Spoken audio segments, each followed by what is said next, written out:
Hey, welcome back everybody to our latest installment of MSP Business School. Together, as always, are my pals Tim McNeil and Brian Doyle. Welcome, fellas. Hey, going on? And today we have a couple special guests with us from Connecticut with TBNG Consulting, Jeff Grande and Mike Paone. What's up, fellas? How you doing? Hey. How are you? Doing well, thanks. You know, what we like to do in these shows is kind of like get the origin stories, and like you guys have a pretty interesting one. So if you guys could tell us, how did you get this going way back in the day, and like what kind of got you here today?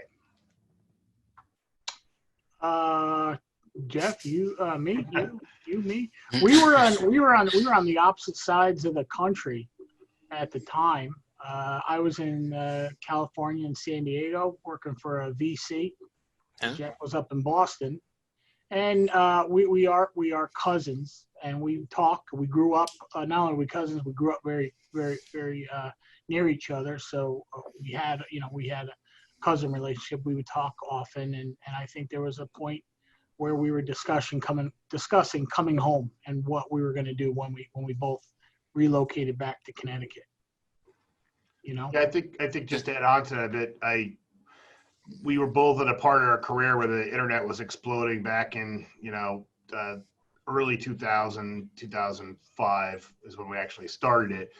I was in industry. I'd worked for some of the bigger players in the telecommunications industry, and then ultimately within the phone company. So we had two different aspects of discipline in terms of our IT backgrounds, but we both knew that there was a demand for providing managed services for small businesses is kind of how we started it. Yeah. Okay. Yeah, I never knew the backstory about the fact that you guys were in two different locations kicking this one off. I mean, I've known you guys a long time. It's fun to hear that. Yeah, we have a bunch of different stories like that. A lot of them usually start with beer. Fair Exactly. enough. Fair enough. But it was an interesting story because, Connecticut's stuck between New York and Boston. There's a lot of there's a lot of business here, and there's a lot of small businesses here. And so we weren't whale hunting. We were kind of just, how can we basically work for ourselves in an industry that we both really liked. We love technology. So that's the basis of it. So did you guys actually start it while you were out in California, Mike? Like, it's interesting to hear that you were starting almost a remote workforce company at a time where remote workforce didn't exist. So that's funny. So I think we coined the term before TBNG Consulting. That was actually a rebrand from the first name, which was the Business Network Group. And I think I had started using that name just, working on the side when I was living in New Jersey. And then when I moved out to California, I kept my New Jersey client and I just supported them remotely. And then when we ultimately came together in Connecticut, they actually became our first MSP customer. And so we started working this way. And so, yeah, I was supporting a couple of companies out of New Jersey, on the side. So, and then it all came together in 2005. So, like, how did you Very guys, cool. Very cool. How did you guys do that? So you both had full-time jobs at the time. Like, what were you doing? Just like at night making calls and just trying to grow the business, on the side? Is that like, or did you just go full boat and go all in? So I think one of the terms that you often hear is bootstrapping. I think between Mike and I, we've figured out that the only way to grow a company, even without any proper direction at that point, was that you had to be sales focused. And so what we would do is we would knock on doors and network with people early.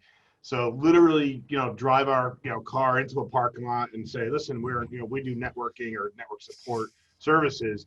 We'd like to talk to you about how we could help you. And, yes, we were doing it while we had full-time jobs, and to a point where, we were picking up enough customers. And again, understand that the time frame lends itself to the fact that the technologies were moving quickly, right? So some of the stuff that, firewalling technology, security, just basic server support, unless these people had Microsoft support, subscriptions, they really had no one local to talk to. So they were really interested in talking to guys like us that were local, at least in the beginning.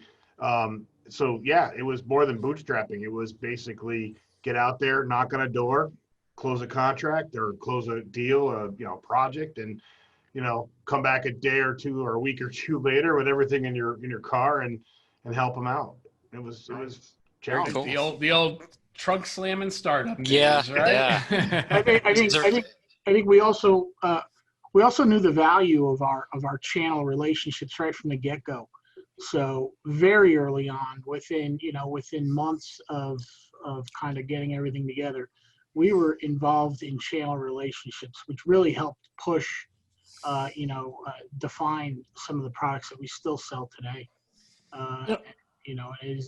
That's what started all. And so we had a lot of help from the channel at the time. I think we grew with one of our biggest channel relationships, which is Fortinet.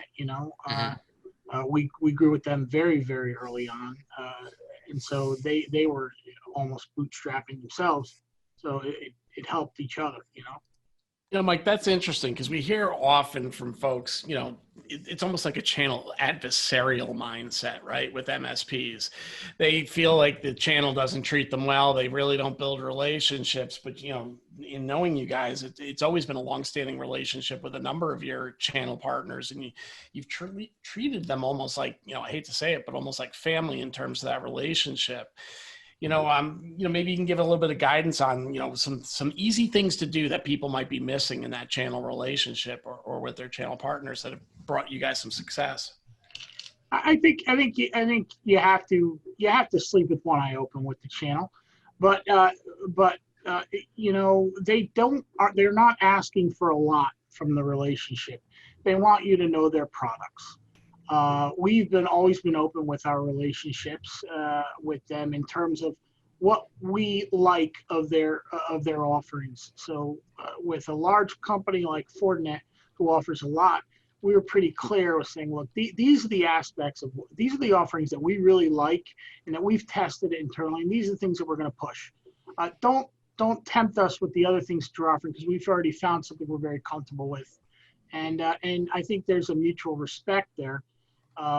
Maybe not from, say, some of the partner higher up in that channel, but because they want you to sell everything. Right. I think from a technical standpoint, people know that when it comes to, say, switching and routing, there's something that's good, and when it comes to another device, there's something that's good, and we've found those things.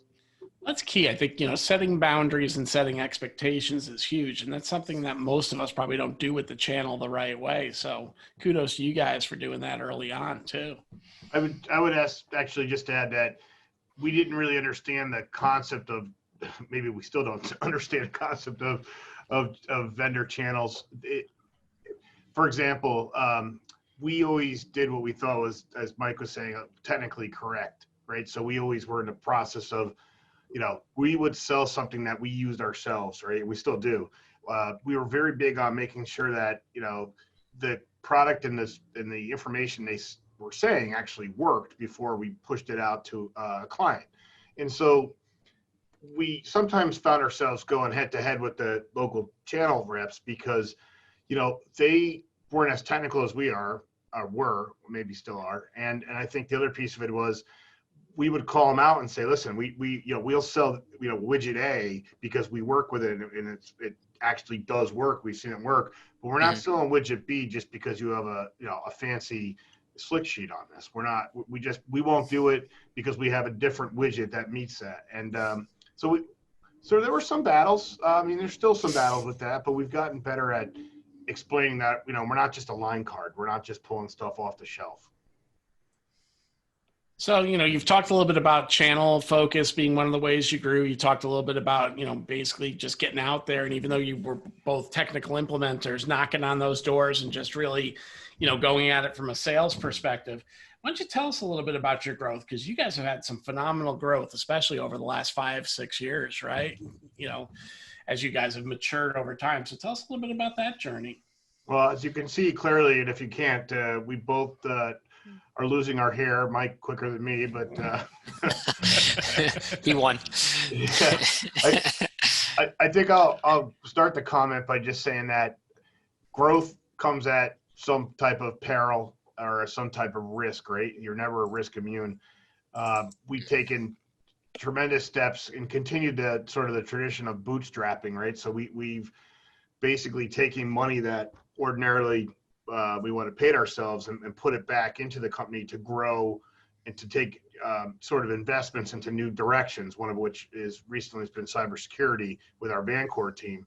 But the other element to it is we hired people that we trusted that could help us run the process so we could focus on the things we were good at. So, Mike and I are both, he would argue, but I would say we're both naturally good sales and sales engineering people. We speak layman's terms on very technical things to get it across quicker to a client, and they appreciate that. I'll let Mike pick up from here on that. Yeah. So what was the question again? Well, it's more about how you guys have really morphed into your roles, right? Like what I'm hearing from you guys, it comes back to what we're always told. You can't do everything forever, right? To scale, you've got to give up some of your responsibilities. You got to move into different roles. And you guys kind of figured out which skin you were most comfortable in and started, really making some changes personnel wise. So, that's a big thing that we see sometimes as a barrier is growth. Wouldn't you say, Rob and Tim? Oh, yeah. Yeah. I mean, look, when we've got a lot of clients that they start out as MSPs, very similar to you all, and they say that they're getting into the MSSP game, but they're not. They're just not, because they didn't go all in the way you all did, right? No. So it's pretty impressive what you guys have done over there to make that shift, and definitely timely with everything going on, especially over the last since COVID hit. So I mean, there's some serious forward thinking there that we hear people talk about. They've got great ideas, but you guys actually did it. So it's pretty cool. It's pretty cool. I mean, when did you guys give up that control that really pushed you to the next level? Because that's where a lot of people struggle is giving up that control. And did it really push you to the next level? 2012. 2012, we had grown, I think, to a decent sized business. But if we took a step back, when we came back and we actually started, we had nothing. We had no place to start. We had no place to go. So we went to family, and the family who owned a business, and we said, look, we want to start something. We need some space. So they gave us a very small space to work out of, and that's where we started. And we grew there. We started taking more control of space there. And then Jeff and I quickly realized that that we can't run the business and grow the business at the same time. We needed to bring someone else in. And because, of course, you rely on your family and you trust them. We found somebody in the family that filled that void, and we gave him the managing aspect of the business, and that's Michael Grande, who's Jeff's brother, and he helped take it to the next level. It allowed us to continue doing what we do, but took that responsibility of the administrative off our shoulders. Did you find when you did that, it really accelerated your capabilities in sales? I mean, did you see it almost instantly start upswinging? I think there's a power struggle there first. Yeah. I was trying to get to the fact that it couldn't have been that smooth and everybody was happy with it. I'd say we're just about out of the power struggle. Yeah, I would say that after 2012, the next major milestone is probably 2017. So the last 3 years, give or take, we brought in, complete strangers, people that were qualified to be professional managers. And that's really made a big difference. And I agree with Mike's point. I think that it was very difficult at first. We've been doing this for a while. We've been in this industry since it started.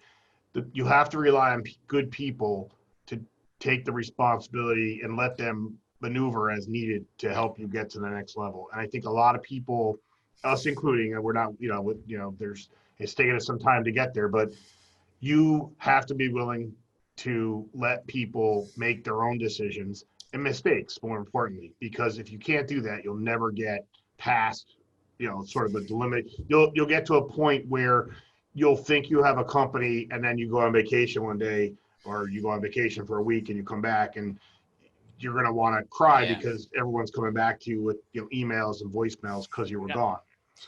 So let's put some perspective on it. When you guys first started, this thing was just the two of you. Around 2012, how many people did you have on the team? So, yeah. 10, 20, 12? Give or, yeah, 10, no, 12? I think a little bit more than that. Maybe it's like 15 or 18. All right, 15 to 20. Yeah, and then we've doubled almost, I would say we've added, 50% every year since, in terms of, technical and sales people. So we're roughly around 50 odd people now. So. And the big key there Just a being casual way saying that. Just that's we're over just 50 people, no big deal. No big deal. Yeah. I think it's important for the Really? listeners to understand the size and scope too, which is, by taking these steps, you really accelerated twofold on top of it, but I'm sure revenues increased more than twofold without disclosing anything. And it's really because people got in the right seats is what I'm hearing. And getting those right managers in isn't an easy task, right? I mean, it's adding a lot of a new layer of expense without necessarily revenue coming back with it. So, maybe share with us a little bit what that final little growing pain has felt like over the last few years, and what have you seen that's been difficult, and what have you seen that's been really exhilarating coming out of it? Well, I'll start off, and I know Mike is keenly interested in this because he's got a knack for numbers, but at a very high level, one of the biggest challenges when you're growing any kind of company in any industry is you're going to spend a lot of money before you make a lot of money, right? So in the instance of, there's growth for the sake of growth because you need people, and then there's true growth because you've brought in enough people that are capable of being billed at a higher rate, and you've managed your process more efficiently, so you're reaping that back. But at the very, in the last couple of years, and I would say this to any other, entrepreneur out there, is the reward of being, actual cash money doesn't come right away. And as a matter of fact, I would argue that it really shouldn't come right away. It should take a while, because it proves out that your systems actually work, because you're paying people to have them go out and find you new talent. So there's a cost to that. And particularly on the sales side, which Mike runs now, there's a bigger curve. People don't start selling day one, right, Mike? No, the ramp up time, we would estimate, so Jeff and I made up the majority of the sales for years, and then you rely on your sales team. You bring people in to hopefully replace you. You don't, at the end of the year, I think Jeff and I, when Jeff and I are no longer the number one and the number two salespeople, we will know that we've done a lot of right things. And so we still struggle with that, but it's something where it's a combination of teaching them what you want them to do, but letting them do what they hopefully are better than you at. I don't know if that makes sense, but knowing the difference, right? I'm tried and true at my method, but we've got some great people that work for us, and they're bulls. And we just, we have to let the bulls run, and relinquish some of that control as far as sales go. And I think even with management, I think over the past 10 years, we've realized that in order for our managers to manage, you got to give them control. And that's always been hard for me. I can't speak for Jeff, although I can. It's hard to give it up. It's hard to give it up. This is our baby. Yeah, exactly. This is Nobody our baby. can do it better than you, right? Yeah. I mean, that's an entrepreneur through and through. Yeah.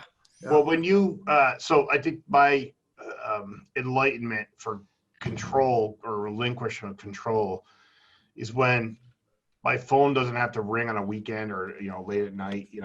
I think that's a nice indication. I think the other piece of it is when there's a problem that you had with a client, and again, I think this goes across a lot of different industries, but in particularly in technology, is when you have client issues and you're not aware of them because they didn't interrupt your day to solve them or get input because they had an answer, that's a major victory, because it allows you to sell more. It allows you to, more importantly, create confidence and trust in those people that are running it.